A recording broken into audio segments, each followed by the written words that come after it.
भविष्य कितना सुरक्षित होगा, कितना सेफ होगा। आप सोचिए हम 1.4 मिलियन फाउंडर्स है ना, पूरा का पूरा सृष्टि जो है हमारे लिए काम कर रही होगी एक तरीके से।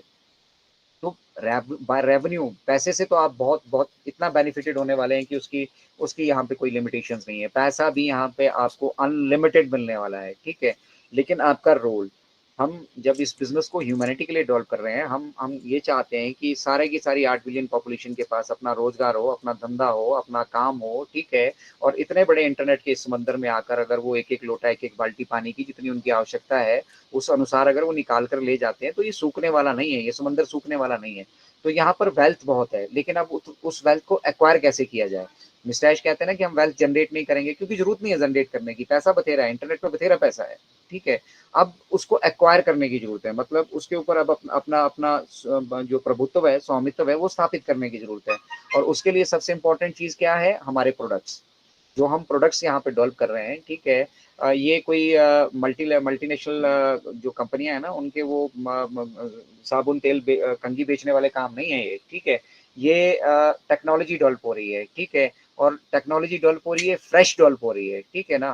फ्रेश डेवलप हो रही है, इसलिए यहाँ पर बहुत सारे चैलेंजेस आएंगे, बहुत सारी दिक्कतें आएंगी, बहुत सारी समस्याएं आएंगी, कुछ ऐसी चीजें होंगी जो हम आप सभी के साथ शायद शेयर भी नहीं कर सकते, मिश्रा सभी के साथ शेयर भी नहीं कर सकते, ठीक है।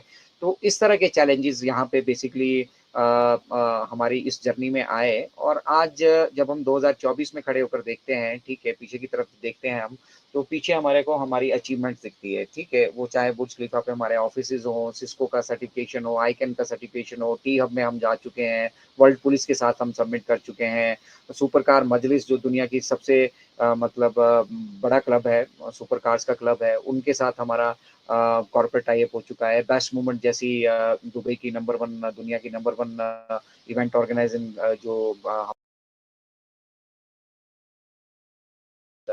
तो मिस्टर आइश ने जो ये टेक्नोलॉजी डेवलप की, इस टेक्नोलॉजी में उन्होंने हमें मतलब खिताब दिया बीटा टेस्टर का, ठीक है। हमें खिताब दिया गया ब्रांड एम्बेसडर्स का, हमें खिताब दिया गया फाउंडिंग मेंबर्स का। तो आप सब, हम सब इमेजिन कर सकते हैं, जो लोग एंगेज्ड हैं, जो लोग समझ रहे हैं इस क्रांति को, इस क्रांति के प्रभाव को, ठीक है। वो डेफिनेटली यहाँ पर खुश भी हैं, हैप्पी भी हैं, क्योंकि उनका जो फ्यूचर है, उनका जो मतलब भविष्य है, बिल्कुल एकदम सुरक्षित हाथों में है। बट यहाँ पे समस्या सिर्फ एक आ रही है कि हमें प्रेजेंटली क्या चाहिए, हमें प्रेजेंटली पैसा चाहिए। हर एक पैसे के पीछे दौड़ रहा है, ठीक है। और उस पैसे को जनरेट करने के लिए हमारे पास क्या सिस्टम होना चाहिए, और उस पैसे को हम जनरेशन तक कैसे डेवलप कर सकते हैं, उसकी तरफ किसी का फोकस नहीं है। बस मेरे ये थोड़े से कर्जे थे, वो निपट जाते, ऐसा हो जाता, मैं दुकान खोल लेता, मैं ये कर लेता, मैं गाड़ी खरीद लेता, कोई घर खरीद। सबके अपने अपने मकसद है यहाँ पे, ठीक है। लेकिन वो मकसद फुलफिल कैसे होंगे, उस मकसद को फुलफिल करने के लिए हमें क्या चाहिए होगा, एक सिस्टम चाहिए होगा, ठीक है ना। उस सिस्टम की मिस्टर ऐश डेवलपमेंट कर रहे हैं, ठीक है। और वहां पर भी अगर हम 2024 में आकर यहाँ पर देखते हैं, तो हम लगभग अपना फाउंडेशन का जो फेस है हमारा, ठीक है, उसको कंप्लीट कर चुके हैं। अभी इस फाउंडेशन के फेस के बाद जब हम नेक्स्ट फेस में जा रहे हैं, तो यहाँ पर बहुत सारी एक्टिविटीज इन्वॉल्व होने वाली है। सबसे बड़ी चीज फाइनेंशियल एक्टिविटी यहाँ पे इन्वॉल्व होने वाली है, जो कॉमर्स, मतलब जिसको हम कहते हैं बिजनेस का जो मेन थीम है, पैसे का लेन देन करना, सेल्स जनरेट करना, वहां से जो कमीशन बनेंगे उनको जनरेट करना, जो बोनसेस बनेंगे उनको जनरेट करना। और अनफॉर्चुनेटली यहाँ पर कोई भी ऐसी व्यवस्था नहीं है जो दुनिया के 220 देशों में ये काम स्मूथली कर पाए। जो कर सकते थे उनको हमने चूज किया, उन्होंने हमारे फंड्स यहाँ पे हेल्ड करके रखे। तो ये चैलेंज है। आप समझिए कि ये जो फंड्स हेल्ड हुए हैं, ये दे आर ट्रांजेक्शन हो रही हैं, ठीक है। अब इन ट्रांजेक्शन से ही हमारे बिजनेस की आगे एक्टिविटी चलने वाली है, ठीक है। और उस एक्टिविटी को हमें समझना पड़ेगा। हम समझ नहीं रहे हैं, इसलिए हम आराम से मतलब कुंडली मारकर बैठे हैं, ठीक है। हमें लगता है कि सब कुछ ऑटोमेटिकली अपने आप ही हो जाएगा, ठीक है, पैसे आएंगे तब देखेंगे, ऐसा करेंगे वैसा करेंगे, बहुत सारा अपना अपना माइंड सेटअप है। और सीखना तो हम बिल्कुल भी नहीं चाहते हैं यहाँ पे, ठीक है। क्योंकि हमारे पास ज्ञान ऑलरेडी है। हमारे पास इतना ज्ञान है जिस ज्ञान से हमें कुछ नहीं मिल रहा है, ना मिलने वाला है, ना पीछे की 7 पुश्तों में कुछ मिला, ना आगे की आने वाली 7 पुश्तों में इस ज्ञान का कोई यूटिलाइजेशन होने वाला है, ठीक है। लेकिन फिर भी हम ज्ञानी ध्यानी अपने आप को मानते हैं, और यहाँ पे सीखना नहीं चाहते हैं। सीखना तो पड़ेगा। देखिए, आर्टिफिशियल इंटेलिजेंस का अगला युग है, इसमें किसी तरह का कोई संशय नहीं है। और जो लोग एंगेज्ड हैं, जुड़े हैं, उनको मालूम होगा कि इस फील्ड में कितनी डेवलपमेंट हो चुकी है, क्या क्या डेवलपमेंट हो चुकी है। देखिए, आने वाले टाइम में गूगल के सीईओ सुंदर पिचई ने खुद ये कहा था कि आपकी रेटिना से आपकी रेटिना से पूरे बॉडी के डायग्नोसिस हो जाएंगे, ठीक है, ये खून देना, ये पेशाब के सैंपल, इसके उसको लेना देना, सब कुछ खत्म। तो सोचिए ये इंडस्ट्री का क्या होगा। इन इंडस्ट्री को मॉडिफाई करना पड़ेगा अपने आप को, ठीक है। तो इसी तरह से अभी एक अपॉर्चुनिटी है हमारे पास, अगर हम इस वक्त चीजों को समझ जाते हैं, तो हम अगर बिजनेस कर रहे हैं, हम या जॉब सीख कर रहे हैं, हम जो कुछ भी अपनी लाइफ में करना चाह रहे हैं, हमारे को एज अ अर्ली बर्ड वो चीजें अडॉप्ट करने के लिए मिल जाएंगी। हम उस मतलब माहौल में पहले से होंगे, जिस माहौल को हमें बाय डिफॉल्ट एक्सेप्ट करना पड़ेगा। देखिए जब मैं भारतीय संसद की बात बताता हूँ, जब यूपीआई पेमेंट्स की बात हुई थी, तो संसद में ये मजाक उड़ाया गया था कि अब क्या आप सब्जी वाले को जाकर डिजिटल पेमेंट करेंगे। तो हो रही है ना आज की डेट में, नहीं हो रही है तो कोई बोलिए। तो ये व्यवस्था परिवर्तन है, ये आपको अच्छा लगे बुरा लगे आपको अडॉप्ट करना ही पड़ेगा। आज भी बहुत सारे ऐसे लोग हैं जिनके पास गूगल ही नहीं है, गूगल पे मतलब वो डिजिटल सर्विसेज यूज नहीं कर रहे हैं। कल को जब करेंसी बंद हो जाएगी, बैंकिंग सिस्टम खत्म हो जाएगा, तो क्या करेंगे आप।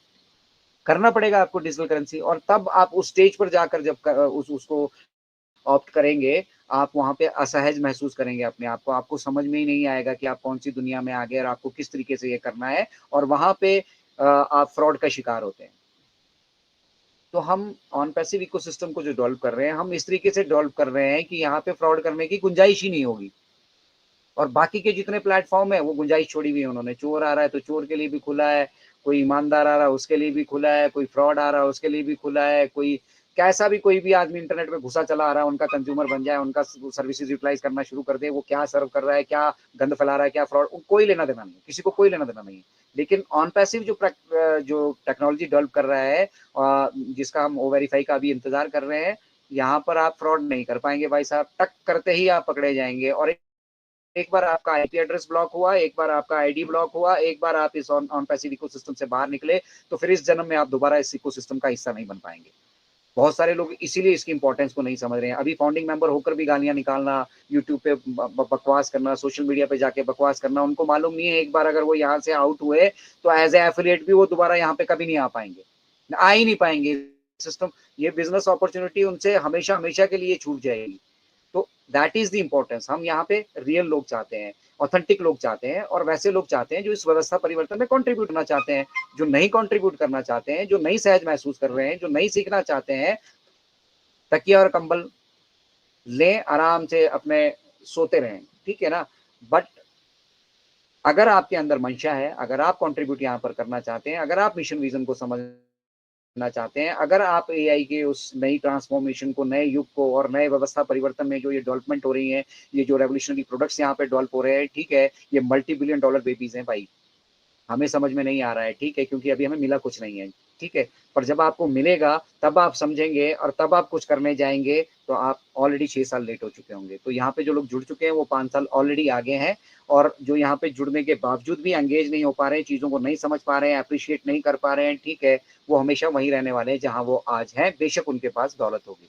तो पैसा is not only the single component of this entire business. जो हम ये बिजनेस डेवलप कर रहे हैं उसमें सिर्फ पैसे की ही इंपॉर्टेंस नहीं है। पैसे के अलावा हमें लीगल, एथिकल, वैल्यूज, मॉरल्स, ठीक है, बहुत सारी चीजें हैं, ठीक है, नैतिकता के साथ ही इस बिजनेस को डेवलप किया जा रहा है। और इसलिए डेवलप किया जा रहा है, इस भावना से डेवलप किया जा रहा है कि हमारा कोई भी भाई बहन ऐसा ना हो जिसके पास, जिसके साथ कोई किसी तरह का यहाँ पर भेदभाव हो। और भेदभाव होने के साथ साथ उसको जो मूलभूत आधारभूत सुविधाएं यहाँ पर जो परमपिता परमात्मा ने अगर जन्म देके इस धरती पे उसको भेजा है, तो वो उसे मिले, उससे उसको वंचित ना रखा जाए, गरीब को गरीब ना किया जाए, अमीर को अमीर ना किया जाए। अमीर को भी कितनी सी जरूरत है, खाना तो 2 वक्त की रोटी है ना। तो जो यहाँ लाखों करोड़ों कमा रहे हैं, ठीक है, वो अगर अपना रोल यहाँ पर समझना शुरू कर दे और एक एक दो दो चार चार फैमिलीज को सपोर्ट करना शुरू कर दें, तो क्या कहीं पे गरीबी रहेगी। या जिन कंपनीज में, जिन इंस्टीट्यूट्स में, प्राइवेट सेक्टर में देखिए बहुत सारे लोग जॉब कर रहे हैं, और जिन जिन कंपनियों में आप जॉब कर रहे हैं उनका टर्नओवर देखिएगा कितना है। तो क्या उस टर्नओवर में हम जो रेवेन्यू जनरेट कर रहे हैं, जितनी मालिक को जरूरत है उसके अलावा क्या साझा नहीं की जा सकती, की जा सकती है। लेकिन भैया वो समाज में दिखाना है मेरा रुतबा, मैं बड़ा हूं, मैं ऐसा हूं, मैं जहाज से चलता हूँ, मैं, अरे भैया जहाज की जगह गाड़ी से भी चले जाओगे तो क्या डिफरेंस पड़ जाएगा। बट अगर 4 लोगों के घर में अगर आप खुशियां बांटोगे तो वो आपको दुआएं भी देने वाले हैं साथ में। बट उस चीज इसको नहीं कोई रियलाइज कर रहा है, नहीं समझ रहा है। मिस्टर ऐश ने ये समझा, उन्होंने कहा पैसा है ना मेरे पास, तो मैं ऐसा सिस्टम डेवलप करूंगा, ठीक है, जो सिस्टम एक एग्जाम्पल भी सेट करेगा और आने वाली पीढ़ियों के लिए हम यहाँ पे बहुत अच्छा एक सिस्टम जनरेट करके छोड़ेंगे, ठीक है, जिस सिस्टम से वो सारे के सारे बेनिफिटेड होंगे, ठीक है। नौकरियां सबको नहीं मिल सकती, व्यवसाय सब नहीं कर सकते, ठीक है, लेकिन ऑन पैसिव सबको यहाँ पे बिजनेस अपॉर्चुनिटी देगा, और उसको भी देगा, उसके लिए भी बिजनेस। ऑटोमेशन का मतलब क्या हुआ? ऑटोमेशन का मतलब ये हुआ कि हम जानते हैं कि आपको बिजनेस करना नहीं आता है, आप बिजनेस नहीं कर सकते, you are not capable of doing a business, but आप यहाँ पे अगर आके जुड़ जाते हैं, ठीक है, हम आपको बिजनेस अपॉर्चुनिटी दे रहे हैं, हम आपको अपने प्रोडक्ट्स दे रहे हैं आपकी दुकान में डालकर, कि आपकी सेल्स वहां से जनरेट हो, और जो सेल्स वहां से जनरेट होती हैं आपकी, उनसे आप बेनिफिटेड हो, आपके घर के खर्चे, लेना देना, सब कुछ जो आपके ड्रीम्स हैं वो यहाँ से पूरा करें। तो ये जो व्यवस्था बन रही है ना, ये व्यवस्था बनाना मतलब अपने आप में एक बहुत बड़ा चैलेंज था। पहली बात इसके लिए है, ये अगर हमारे लाइव जाने के बाद आती है तो क्या कोई हमारे प्रोडक्ट्स को बाई करेगा? नहीं करेगा ना, ऑब्वियसली नहीं करेगा, ठीक है। तो ये सारी चीजें बैक एंड से चेक करना, उनके ऊपर हमारा विश्वास होना, उनके ऊपर हमारा कॉन्फिडेंस होना जरूरी है, ठीक है। तो ये जिन लोगों को अभी ऐसा लग रहा है कि इसको 6 महीने लगेंगे, साल लगेंगे, ऐसा होगा वैसा होगा, मैं उन लोगों का डाउट क्लियर कर देना चाहता हूँ कि यहाँ पर बचा कुछ नहीं है करने के लिए, सिर्फ ये फाइनल चेक्स हैं जिनको करना जरूरी है।